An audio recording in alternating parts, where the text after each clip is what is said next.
تاني حاجة بقى مهمة جدًا وهي لغة الجسد بتاعنا، دايمًا خلّوا كتافكم مفتوحة.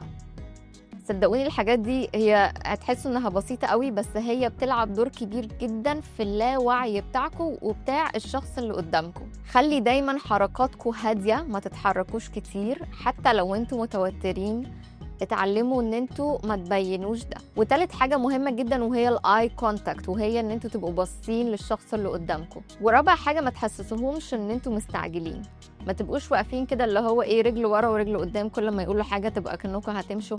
خليكوا كده واقفين ومركزين لحد لما الكلام يخلص خالص.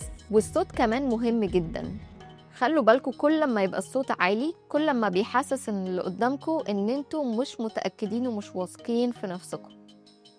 زي في الفيلم كده، صوتك العالي دليل على ضعف موقفك. الدراسات بتقول ان الصوت الهادي اللي هو ثابت ده بيدي احساس بالثقة من الناس اللي قدامكم اللي بتسمعكم. فمهم جدا ان انتوا في اخر الجملة نبرة صوتكم ما تبقاش أكنها كمان بتسأل، لأ أكنها بتأكد، أكنكم بتقفلوا الجملة.